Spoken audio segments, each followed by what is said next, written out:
Welcome back to Inspector Toolbelt Talk, everyone.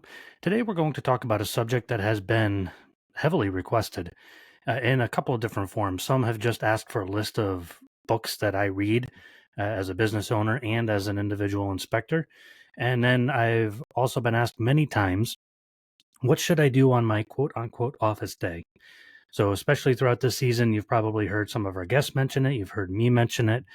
Um, I've had some ask me I've talked about it before. I like to get up early in the morning and I like to prepare my mind and organize my day and regain focus and all that other jargon that people like to use, whatever. But I like to get up early and do that stuff. And it helps me as a business owner and as a human being. But out of requests for those, it really comes down to some books that I like to recommend. And each of these have an important aspect to both us that are home inspection business owners to the actual inspector. Now, I'm going to skip all the, code books and, really good electrical reference guides and things like that. Listen, if you want to read those books, cool. I do.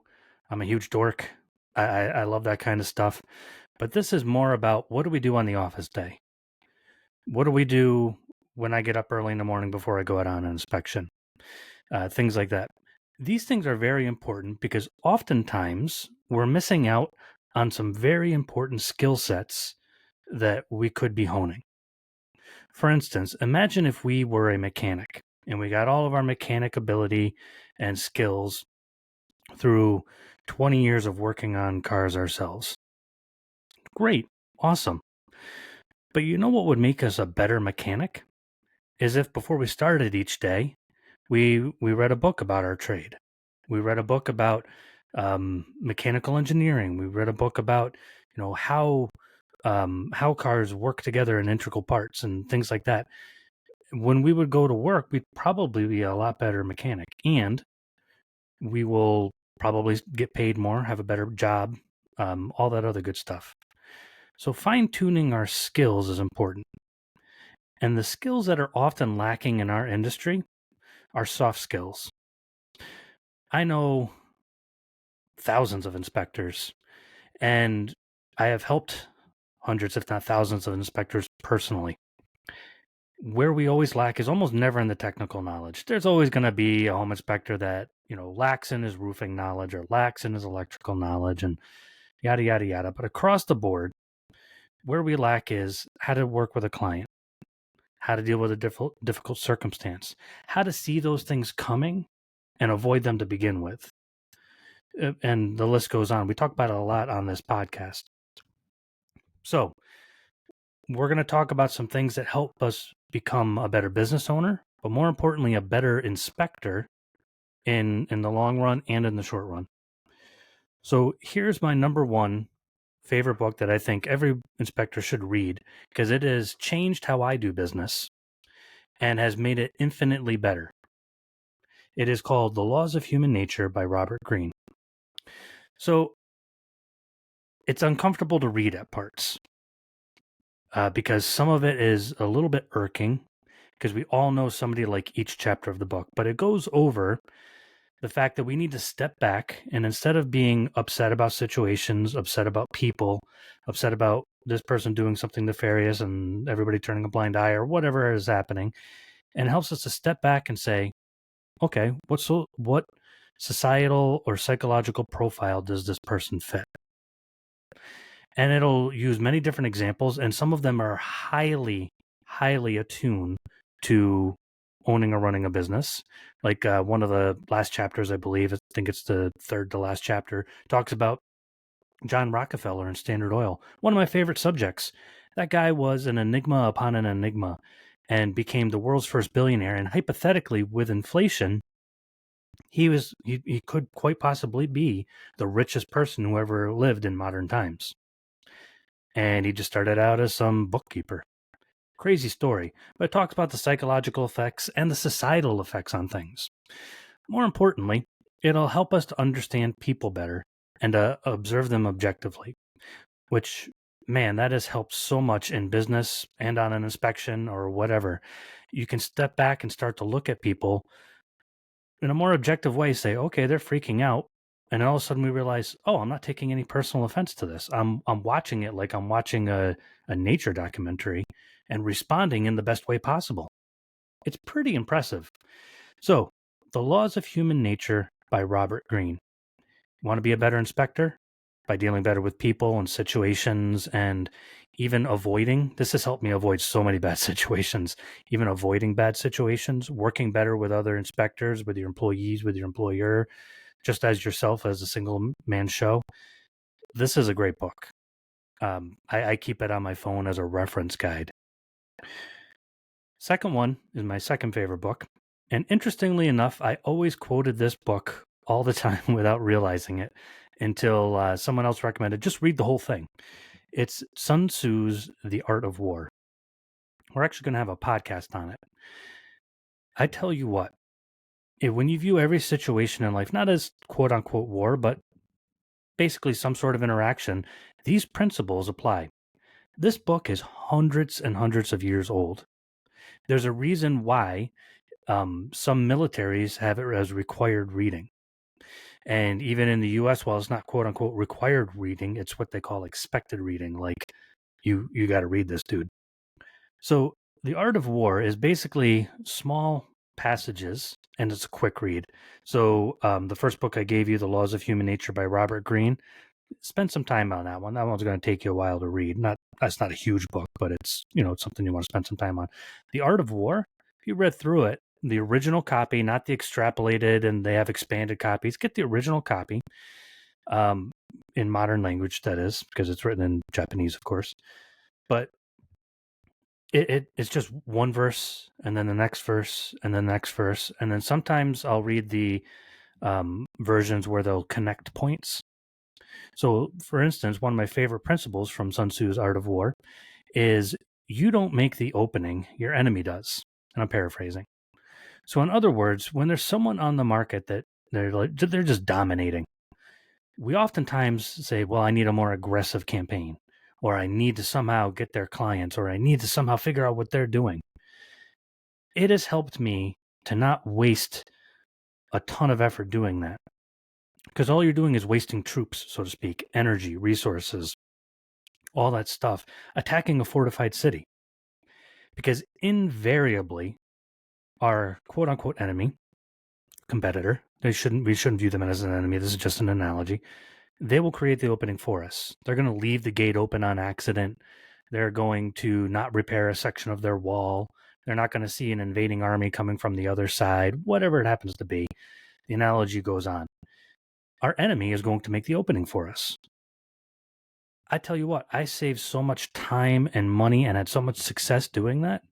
When I first started as an inspection company owner, I was young and I didn't know. I was trying my best, attacking the market. When I learned very shortly after starting, okay, let's step back. Let's let everybody else make the opening for me, and then I watch. And then a second principle from Sun Tzu's Art of War would come in. Attack when there's an opening, retreat when it closes. Again, paraphrasing. So whenever there was an opening, like an inspector all of a sudden doesn't offer a service, and I do, oh man, I would just market the tar out of that service. And all of a sudden they would start offering that service, maybe even just a few weeks later, and then I would roll my campaign back. So they would create the opening for me. I would take advantage of the opening, and then I wouldn't keep pushing that one angle. I would just pull back and then be happy that I took, maybe 12 of their 80 agents, or maybe even just 5 or 3. It didn't matter because I was piecemealing it little by little. And I would have multiple competitors that I would do stuff like that with. So Sun Tzu's Art of War, that's something that take a few verses each day, read them, see how they apply. Listen, talk to ChatGPT and say, what are some principles that I could connect today in my business from Sun Tzu's Art of War? However you want to do it. Read it from cover to cover at least once. It is really a fantastic, and I know lots of business people that use Sun Tzu's Art of War as a basis for business. It might as well be called Sun Tzu's Art of Business. It's really fantastic. The third book that I'd like to recommend is an oldie but goodie. Somebody correct me if I'm wrong in the comments, but I believe the How to Win Friends and Influence People by Dale Carnegie, I believe that was written in the 70s. It is required reading for many companies with their salesmen. I don't know any successful salesman that hasn't read it or at least is able to reference it. I mean, one of the best salesmen that I know, he was on season 1 of our podcast years ago. His name's Scott. He blows most salesmen out of the water. High level, like I love talking to the guy. I learn stuff from him every time. He references this book all the time, and he'll go back and read it regularly. They're basic principles, but they work. There's a reason that this book is 30 years old. No, 50. I'm sorry, 50 years old or more. I have no idea. I have to go back and look. But it's decades old, and people still use it as a reference guide because it works. It's really amazing how much this book works. So, sales or on a home inspection, I use those principles on a home inspection all the time. If you read that book and don't glean something from it, you're probably not doing something right. The most intelligent people in the world that I have ever met in my life use and reference that book, not just for business, not just for sales, but for life in general, and make a success of it. The fourth book, and this is going to be, it sounds like an odd one at first, but it's called Money, The True Story of a Made-Up Thing by Jacob Goldstein. I mention this book because a money book should be part of our repertoire. I have known so many people that have made so much stupid money being good at not business, but a business. For instance, a roofer. The guy imagined himself this great businessman because he was good at a business, not business in general. When his roofing business changed, he lost everything. And I'm like, dude, you were making over $1 million a year. What's going on? It's just gone. You know why? He didn't understand money. When I meet people who have been working their whole lives, and they don't have a dime to their name at 62, okay, life hits us. We have families. I'm not talking about that, but I'm talking about people that, had extra money, but it just piddled away. Or people who put money in a bank account. I hate that. You're literally losing money when you put money in a bank account. Even a high interest bank account, like something like Marcus or Betterment, you're going to get, I think it's like 3 point something percent. So you're just going to basically keep up with inflation. Little things like that changed how I do business and how I go about the fiscal part of my life. But so few of us have a basic understanding of money. I know I didn't. Fortunately, one of my best friends in the world is an accountant, and my brother is a CPA.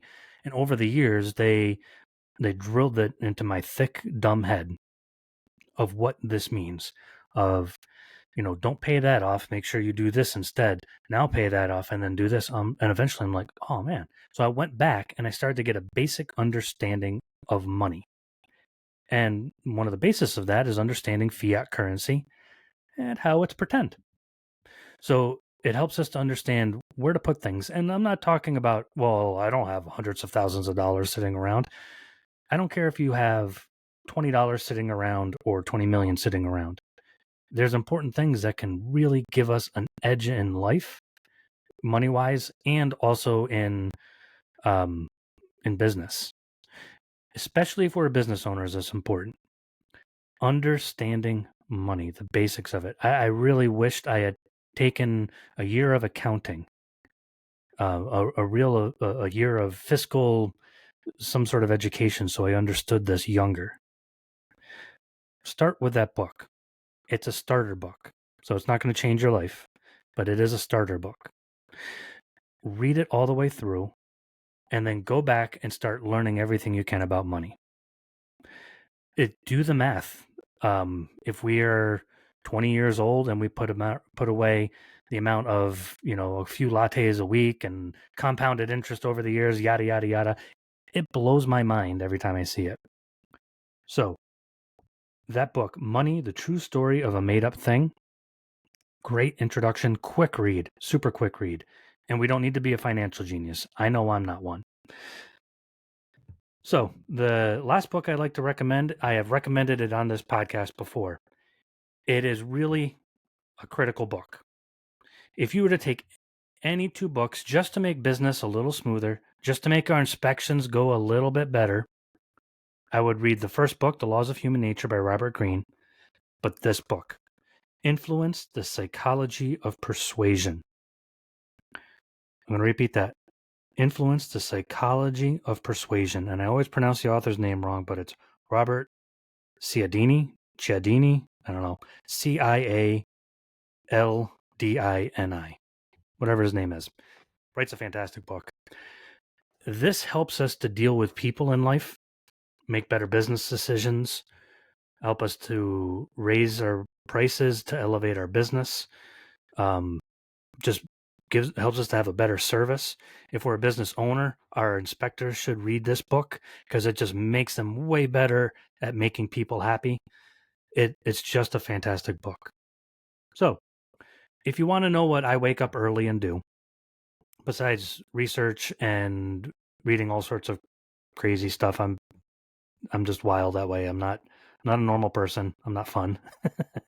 But if you want to know what I do in the mornings and what some do on their quote unquote office days, I hate saying that word self-improvement because it has a pejorative connotation.